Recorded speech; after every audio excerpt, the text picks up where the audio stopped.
학생 시절에 제가 다녔던 교회 목사님은 교회를 개척하고 그 개척교회에서 이렇게 참 많은 고생을 하셨던 분입니다.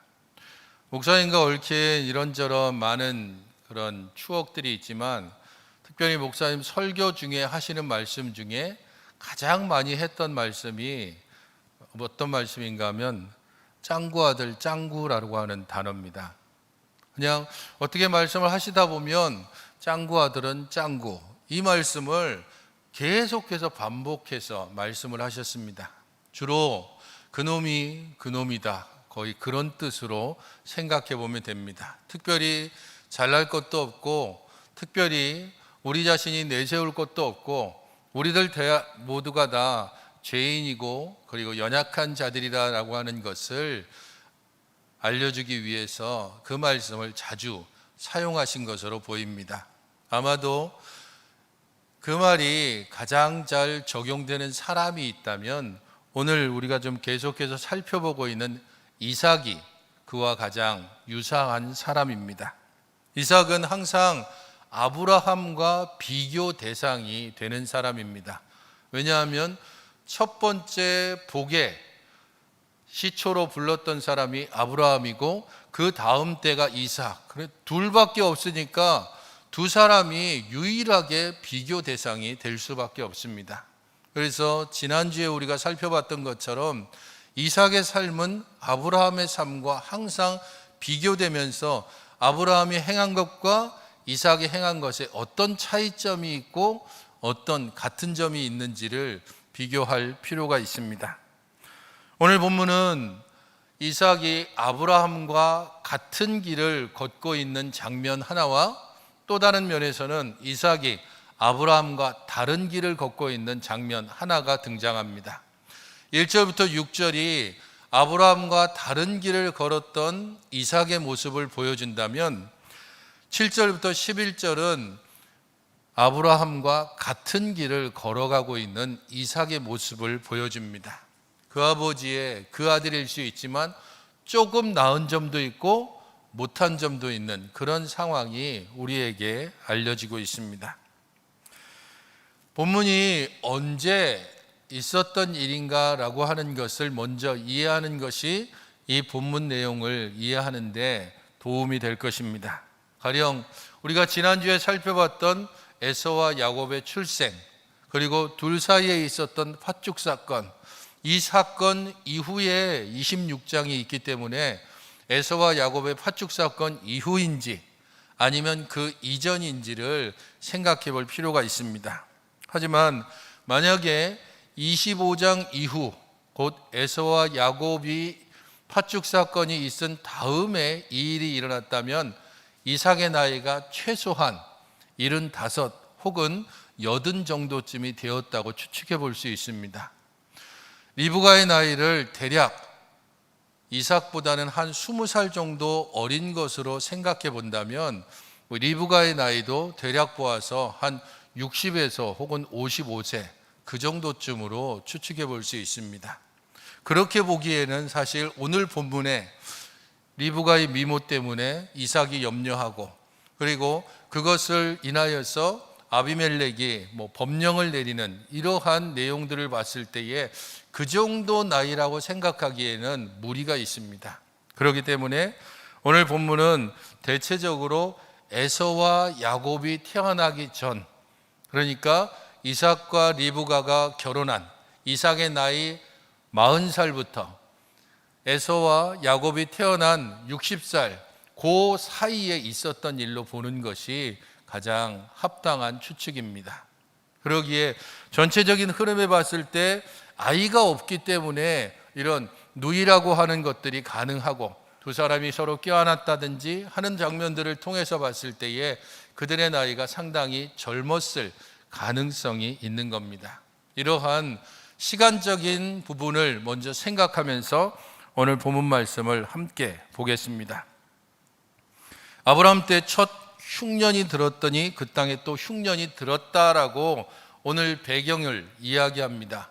흉년이 이전에 있었고 그 흉년을 지났는데 다시 또 흉년이 들었습니다. 이 흉년은 상당히 오랜 기간 지속되는 기근입니다. 그래서 웬만해서 그냥 한 몇 달 버티고 혹은 1년 버티는 그 정도가 아니라 최소한 1년, 2년 혹은 3년 정도쯤 지속되어지는 웬만해서 견디기 힘든 상태의 흉년을 말합니다.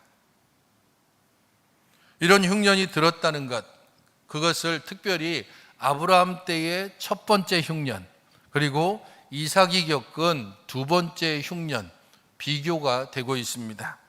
이런 비교를 통해서 우리는 오늘 본문에서 두 가지 질문 혹은 두 가지 의구심을 함께 생각해 볼 수 있습니다. 그 첫 번째는 이삭이 과연 아버지 아브라함처럼 이 흉년 때에 애굽으로 내려갈 것인가?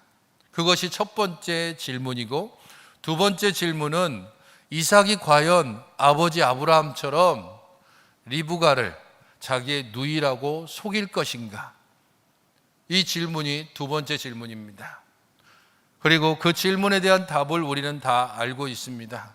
첫 번째 질문, 애굽으로 내려갈 것인가? 그는 내려가지 않았습니다. 그런 면에서 이삭은 아브라함과 다른 길을 걸었습니다. 두 번째 질문인 리브가를 누이라고 속일 것인가? 역시 속였습니다. 그런 면에서 이삭은 아브라함과 동일한 길을 걸어가고 있는 것입니다. 오늘 본문에서 흉년이 들었고 하나님께서 이삭에게 나타나 말씀하십니다. 2절을 보십시오. 여호와께서 이삭에게 나타나 이르시되 애굽으로 내려가지 말고 내가 내게 지시하는 땅에 거주하라.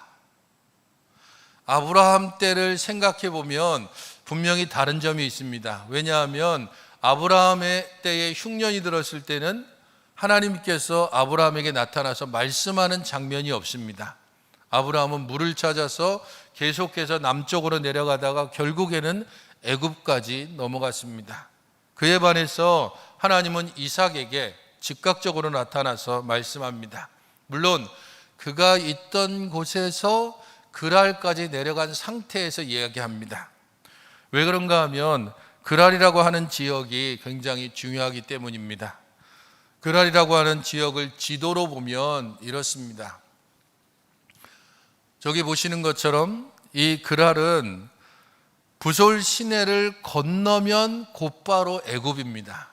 완전히 애굽과 경계선에 있는 지역이 그랄이라고 하는 지역입니다.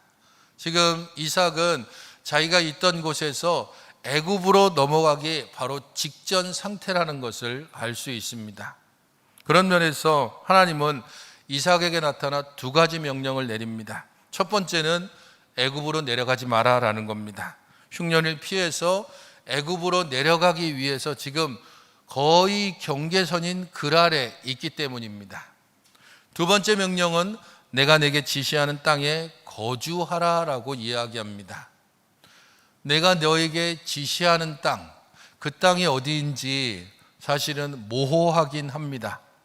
가나안 땅을 말하는 건지 아니면 지금 여기 있는 그랄 땅을 말하는 건지 명확하진 않습니다. 하지만 뒤에 나오는 단어를 통해서 어느 정도 힌트를 얻을 수 있습니다. 2절에 보면 내가 내게 지시하는 땅에 거주하라라고 이야기하고 있기 때문입니다.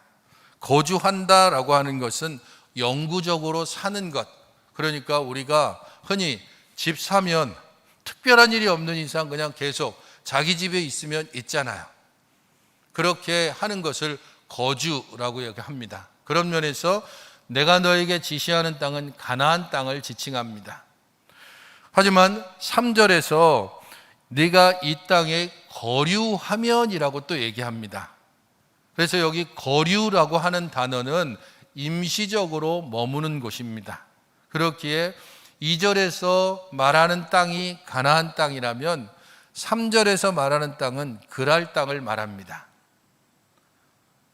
이삭은 흉년을 피해서 그랄까지 왔습니다. 원래 그의 목적은 애굽까지 가는 게 목적이었지만 하나님께서 그 자리에서 일단 스톱시키셨습니다. 여기에 거류하면 거주하는 게 아닙니다. 잠시 이 흉년을 피해서 여기에 흉년이 끝날 때까지 있게 되면 그러면 내가 너에게 약속을 주고 복을 주겠다라고 말씀하시는 겁니다. 가나안과 애굽의 경계 지점입니다. 지도에서 보시는 것처럼 부솔 시내를 건너면 곧바로 애굽입니다. 거기에 가면 이 흉년을 충분히 피할 수 있습니다.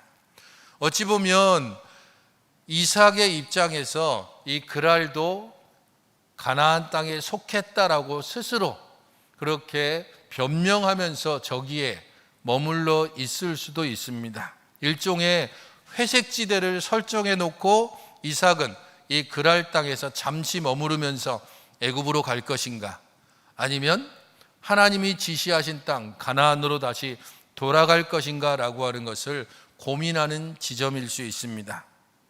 하나님은 바로 그 지점에서 이삭에게 약속을 주십니다. 크게 봐서 세 가지 약속을 주시는데, 첫 번째는 땅입니다.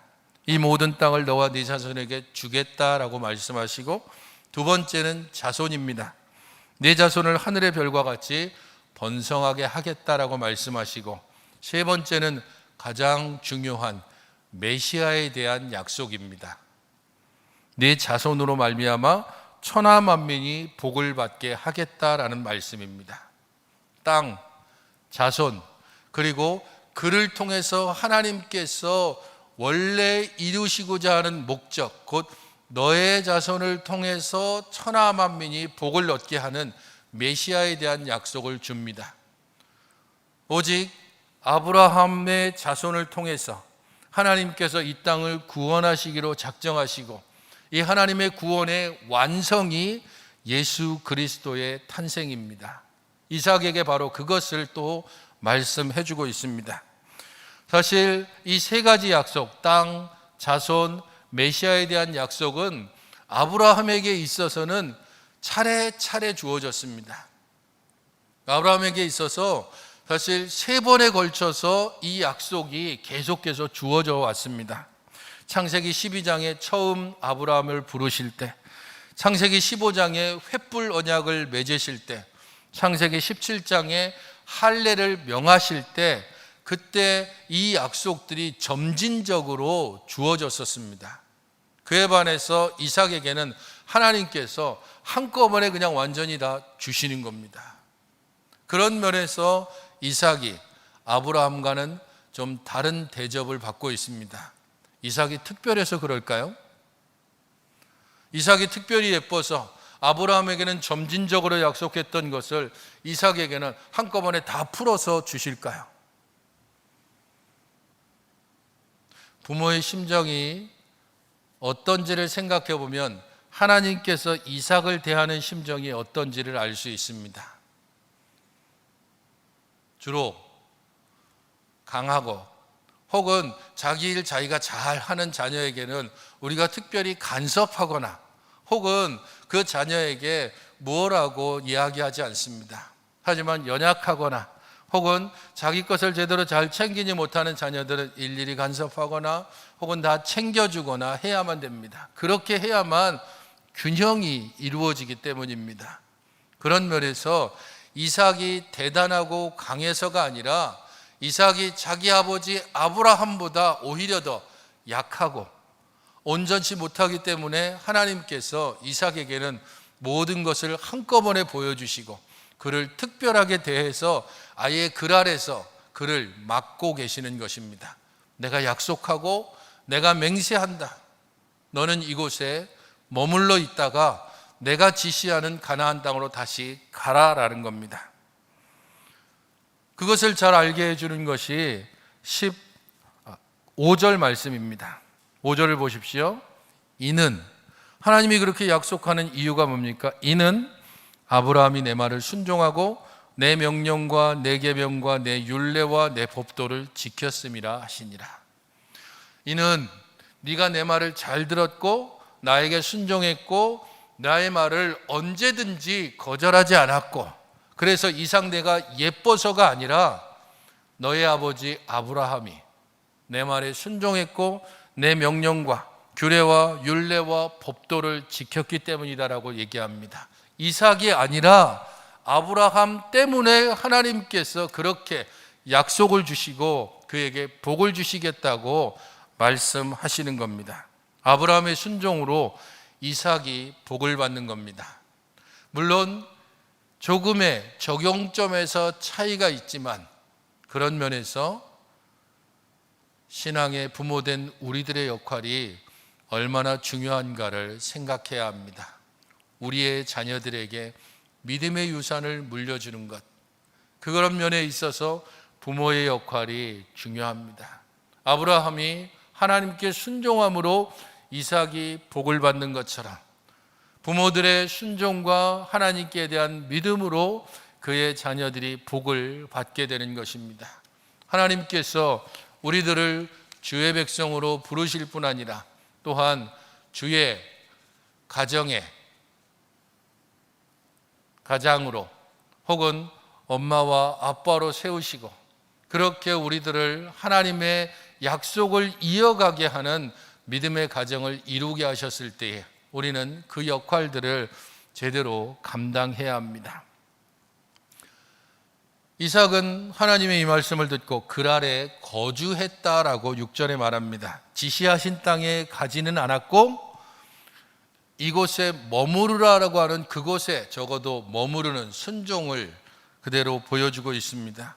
지시하신 땅으로 아예 가나안으로 갔으면 더 좋았을 텐데 그렇다면 뒤에 나오는 실수가 반복되지 않았을 텐데 그 정도까지는 아니었던 것 같습니다.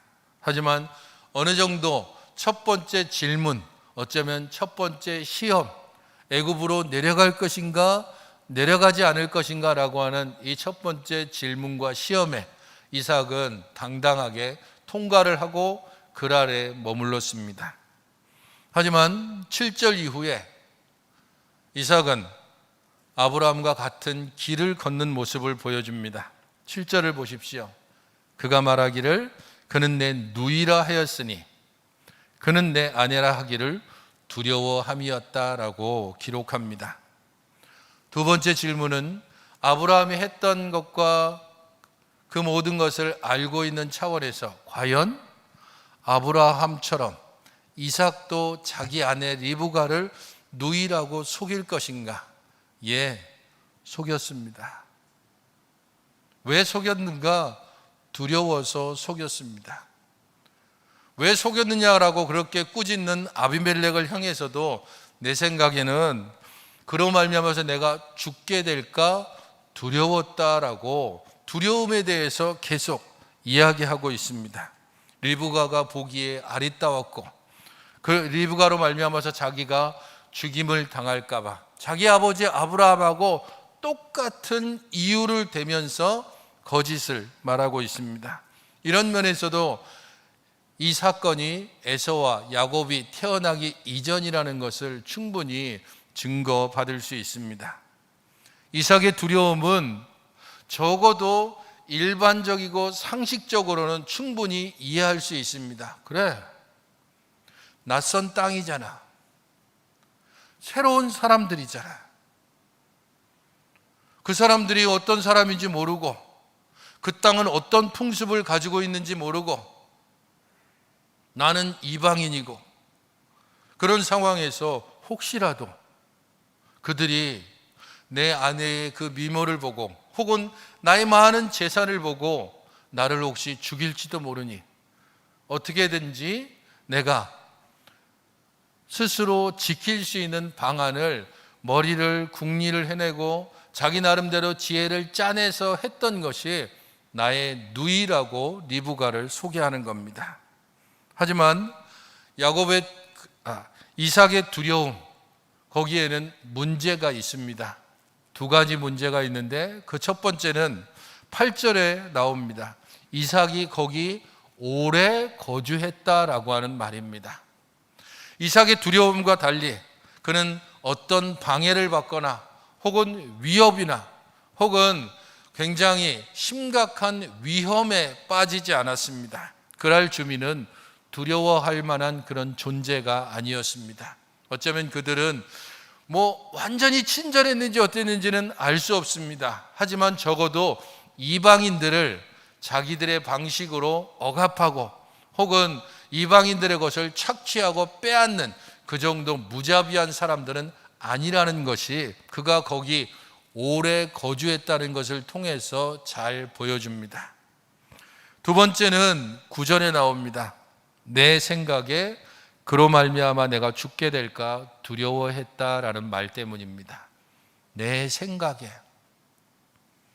이삭이 거짓을 말하고 두려움에 휩싸였던 이유는 내 생각입니다. 하나님의 약속보다 자기 생각이 앞서서 머리를 짜내고 헛된 지혜를 다 궁리해내서 했던 것이 거짓말입니다. 하나님께서 어떤 약속을 이삭에게 주셨습니까? 3절에 바로 나옵니다. 이 땅에 거류하면, 이 땅을 떠나면이 아닙니다. 여기에 머물러 있으면, 애굽으로 내려가지 않고 내 말을 듣고 여기에 일시적으로라도 이 흉년이 지날 때까지 머물러 있으면 내가 너와 함께 있어입니다. 내가 너와 함께 있겠다. 구약에서 내가 너와 함께 있겠다라고 하는 것은 항상 임마누엘이라는 단어입니다. 하나님께서 우리와 함께 하신다.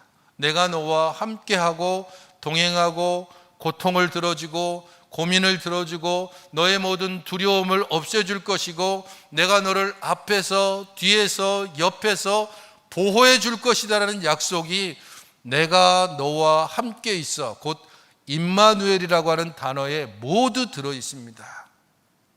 하나님께서 분명하게 나는 임마누엘로 너를 보호하고 너를 지키고 너를 이끌어 갈 것이다. 다만 너는 이곳에 거류하면입니다. 이삭은 그곳에 오래 머물렀고 하나님의 약속을 따라서 당연히 두려움 없이 살아야 하는데 그는 두려움 가운데 자기의 거짓말을 사람들에게 계속해서 말할 수밖에 없었습니다.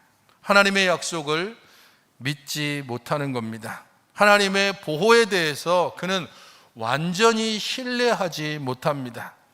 이삭이 그러고 싶어서 그렇겠습니까? 상황 때문에 어쩔 수 없이 이 낯선 환경에서 저 사람들 언제 어떻게 변할지 모르니까 그런 자기 변명을 끊임없이 해가면서 그리고 실제로 아브라함이 그랬던 것처럼 그리고 사실 맞잖아. 리브가는 족보상으로 따지면 나의 누이야. 내가 진짜 거짓말하고 있는 건 아니야. 그러면서 계속해서 자기 합리화를 해나가고 있는 겁니다. 이 자기 합리화와 변명, 그것은 하나님의 약속을 무력하게 합니다. 하나님의 약속을 그야말로 아무것도 아닌 것처럼 여기게 합니다. 하나님의 약속을 무가치하게 만드는 것입니다. 분명히 약속하셨고 이 약속을 지키실 하나님에 대하여서 하나님, 약속은 약속이고 현실은 현실입니다. 성경은 성경이고 나의 일상은 일상입니다. 그건 정답이고 우리들은 지금 우리의 상황 속에서 우리가 살아날 길을 찾아야 합니다라고 그렇게 변명하는 것에 지나지 않습니다. 이삭이 그렇게 하고 있습니다. 계속해서 사람들이 묻습니다. 저 여인은 누굽니까? 내 누이입니다.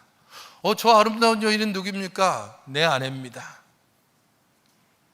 그렇게 계속해서 거짓을 말해오고 있다가 결국에는 들켰죠. 이 장면을 라파엘로가 그린 그림이 있습니다. 그림을 이렇게 보시면 그림 아래쪽에 이삭과 리브가가 이렇게 껴안고 있는 굉장히 달달한 모습이 연출되고 있죠. 위쪽에 조금밖에 이렇게 보면 사실 저 큰 그림에는 잘 보이지 않는데 따로 떼어난 그 부분에 보면 저쪽 위에 아비멜렉이 위에서 내려다보는 장면이 있습니다. 잘 포착해서 라파엘로가 그림을 딱 그렸습니다. 혹시 여러분들 바티칸에 가실 일이 있으면 저 그림이 있는지 라파엘로의 방에 가면 저 그림이 지금 있습니다. 그냥 사진으로 찍은 거라서 좀 흐릿하긴 하지만 성경에 나오는 이러한 장면들, 모르겠지라고 생각하는, 그래서 자신의 거짓을 계속해서 해오고 있고 스스로 변명하고 있는 이삭이 결국에는 아비멜렉이 지켜보고 있습니다. 아비멜렉이 지켜본다라고 하는 것은 하나님이 지켜보신다는 의미입니다. 그의 모든 상황에 따라서 변명하고 이런저런 이유를 대는 모든 것들을 하나님께서 다 보고 계시며 그에 따라서 그가 가진 두려움을 계속해서 이야기하지만 실제로 그 두려움은 그의 불신에서 나왔다는 것을 끄집어 내시는 것입니다. 아비멜렉은 그를 꾸짖습니다. 어찌 우리에게 이렇게 행하였는가? 믿지 않는 자가 믿는 자를 꾸짖고 있습니다. 성경에 여러 번 나오죠. 자기 아버지 아브라함도 바로에게 꾸짖음을 당했습니다. 그의 아들도 아비멜렉에게 꾸짖음을 받습니다. 거기에서 끝나지 않습니다. 그 이후에 이스라엘의 모든 삶에서 끊임없이 이방인들로부터 하나님의 백성이 꾸짖음을 받는 때가 있습니다. 요나는 도망가다가 그가 함께하고 있던 배를 위험하게 해서 사람들로부터 어떻게 네가 이런 일을 할 수 있느냐라고 그렇게 꾸짖음을 당합니다. 믿음의 사람이 자신이 행하고 자신이 있어야 될 자리를 이탈하면 그러면 세상이 위태롭게 됩니다. 하나님의 백성이 하나님께서 머물러 한 그 자리를 떠나게 될 때에 하나님의 계획이 틀어질 수 있고 그것 때문에 믿지 않는 자들이 너는 너의 역할을 제대로 알고 감당하라라고 꾸짖게 되는 것입니다. 11절의 말씀이 아주 의미심장합니다. 11절을 보십시오. 아비멜렉이 이에 모든 백성에게 명하여 이르되 이 사람이나 그의 아내를 범하는 자는 죽이리라 하였더라. 아비멜렉이 내린 법령입니다. 굉장히 무시무시한 법이죠. 왕이 그의 백성에게 이 사람이나 그의 아내를 범하는 자는 죽일 것이다. 아비멜렉이 내렸으니까 어느 누구도 이제 그 땅 백성이 이삭을 감히 두려웠게 만들거나 혹은 위협하지 못할 겁니다. 하지만 사실 이 아비멜렉의 법령은 하나님의 약속에 포함되어져 있었습니다. 내가 너와 함께 있어. 너나 네 아내를 위협하는 자, 너에게 원수가 되는 자, 너를 넘어뜨리려 하는 자, 그 사람은 반드시 내가 벌하며 그 사람을 내가 나의 원수로 여길 것이다 라고 분명히 하나님께서 이 약속 가운데 주셨습니다. 그 약속을 믿지 못하니 하나님의 약속을 듣고도 자기 생각에 이렇게 행하고 있습니다. 결국 사람의 말을 통해서, 그것도 이방인의 법을 통해서 내가 너를 보호하겠다라고 하는 그 말을 통해서만 이삭은 자기의 안전을 보장받는 그런 초라한 모습을 보이고 있습니다. 성도 여러분, 하나님의 약속이 이전에 아주 강했는데 지금은 하나님의 약속이 힘이 없습니까? 하나님의 능력이 이전에는 홍해를 갈랐는데 이제는 그냥 작은 시내 하나도 가르지 못할 정도로 하나님의 능력이 시간이 오래돼서 약해졌습니까? 하나님의 말씀이 이전에는 온 땅 가운데 풍성했는데 이제는 하나님의 말씀이 온 땅 가운데 너무도 적어서, 그래서 하나님의 말씀이 없어서 우리가 그 말씀 가운데 살아가지 못하는 겁니까? 하나님의 약속은 이전이나 지금이나 동일하고 그의 능력이 지금이나 이전이나 동일하고 그의 말씀은 영원토록 온 땅 가운데 풍성하여 지금도 우리들에게 들려지고 있습니다. 사람의 법에 따라서 이 사람이나 그의 아내를 범하는 자는 죽이리라고 하는 그 말을 들어야만 안심하는 연약한 우리들입니다. 그 말을 들어야만 내가 진짜 보호받겠구나라고 생각할 정도로 하나님의 약속을 그야말로 우습게 여기는 그런 약한 믿음 가운데서 어떻게 우리가 성장하며 어떻게 우리가 성숙해 갈 수 있겠습니까?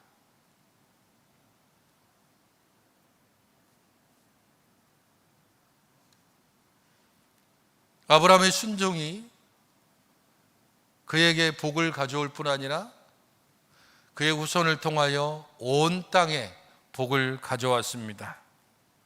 이삭의 순종이 아브라함의 순종을 이어서 야곱의 순종이, 그리고 그 아들들의 순종이, 그리고 지금 오늘 우리들의 순종이 하나님의 복을 이 온 땅 가운데 온전히 전할 수 있습니다.